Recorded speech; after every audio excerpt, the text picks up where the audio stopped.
गोवर्धन पर्वत का धारण और गोकुल की रक्षा हो जाने पर देवराज इंद्र को श्री कृष्ण के दर्शन करने की इच्छा हुई। अतः शत्रुजित देवराज गजराज ऐरावत पर चढ़कर गोवर्धन पर्वत पर आए और वहाँ संपूर्ण जगत के रक्षक गोप वेशधारी महाबलवान श्री कृष्ण को ग्वाल बालों के साथ गायें चराते देखा।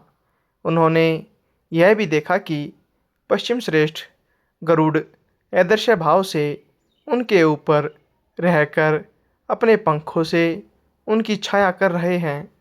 तब वे ऐरावत से उतर पड़े और एकांत में श्री मधुसूदन की ओर प्रीतिपूर्वक दृष्टि फैलाते हुए मुस्कुराकर बोले, हे श्री कृष्ण, मैं जिस लिए आपके पास आया हूँ वह सुनिए। आप इसे अन्यथा न समझे कि आपने पृथ्वी का भार उतारने के लिए ही पृथ्वी पर अवतार लिया है। यज्ञ भंग से विरोध मानकर ही मैंने गोकुल को नष्ट करने के लिए महामेघा को आज्ञा दी थी। उन्होंने यह संहार मचाया था, किंतु आपने पर्वत को उखाड़कर गायों को बचा लिया। आपके इस अद्भुत कर्म से मैं अति प्रसन्न हूँ। आपने जो अपने एक हाथ पर गोवर्धन धारण किया है, इससे मैं देवताओं का प्रयोजन आपके द्वारा सिद्ध हुआ ही समझता हूँ। गोवंश की रक्षा द्वारा आपसे रक्षित कामधेनु आदि गायों से प्रेरित होकर ही मैं आपका विशेष सत्कार करने के लिए यहाँ आपके पास आया हूँ। अब मैं गायों के वाक्य अनुसार ही आपका उपेंद्र पद पर अभिषेक करूँगा तथा आप गायों के इंद्र यानी स्वामी हैं, इसलिए आपका नाम गोविंद होगा। तदंतर इंद्र ने अपने वाहन गजराज ऐरावत का घंटा लिया और उसमें पवित्र जल भरकर उससे कृष्ण का अभिषेक किया।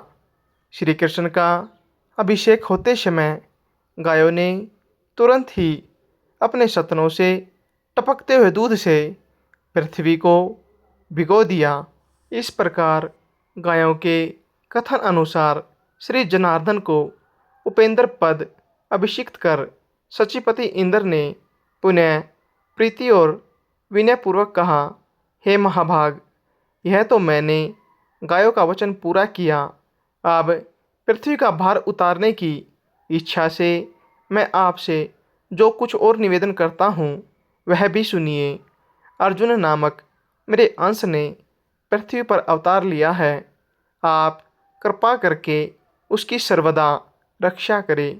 वह वीर पृथ्वी का भार उतारने में आपका साथ देगा, अतः आप उसकी अपने शरीर के समान ही रक्षा करें। श्री कृष्ण बोले, भरतवंश में प्रथा के पुत्र अर्जुन ने तुम्हारे अंश से अवतार लिया है, यह मैं जानता हूँ। मैं जब तक पृथ्वी पर रहूँगा उसकी रक्षा करूँगा। जब तक महितल पर रहूँगा तब तक अर्जुन को युद्ध में कोई भी न जीत सकेगा। विशाल भुजाओं वाला कंस नामक दैत्य, अरिष्टासुर, केसी, कुवल्यापीड़ और नरक असुर आदि अन्य दैत्यों का नाश होने पर यहाँ महाभारत युद्ध होगा। उसी समय पृथ्वी का भार उतरा हुआ समझना।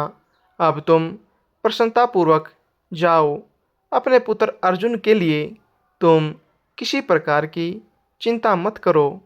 मेरे रहते हुए अर्जुन का कोई भी शत्रु सफल न हो सकेगा।